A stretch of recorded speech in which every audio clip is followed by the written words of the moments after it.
اقول له ايه؟ اقول له تقلق الناس، الشعب اللي مش لاقي ياكل. كل ما نروح نجيب التموين لا نلاقي رز ولا نلاقي سكر ولا نلاقي حاجه، بره مفيش رز بره. وعمال بس يقولوا هنعمل وهنسوي، يضحكوا علينا بره. اقول له احكم بالعدل، يعني الوضع اللي احنا فيه الحالي ما ينفعش. ولازم الامور تستقر والناس يعني الناس تعيش، الناس تعبانه. مش نافع في اي حاجه خالص، والجماعه اللي ماشياه من وراها الخيرت الشاطر ومحمد بديع هم اللي ممشينه، هم اللي ماشيين البلد، مش هو رئيس الجمهوريه اللي احنا اخترناه، لكن احنا ما اخترناهوش.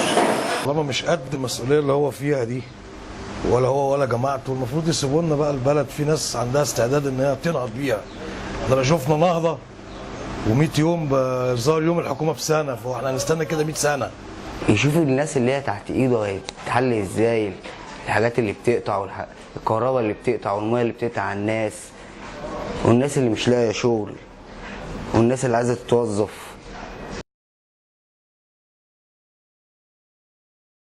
انا مضيت على استمارة التمرد. انت نازل يوم 30 ان شاء الله. مضيت على استمارة التمرد ان احنا مش عاوزين محمد نصر. 30/6 ان شاء الله. حضرتك مضيت على التمرد يعني؟ مضيت على مدارة استمارة التمرد عشان عايز التغيير الصح، مش عايز التغيير الشكل ده. انت نازل يوم 30؟ انا واولادي ان شاء الله نازلين يوم 30 بامر الله.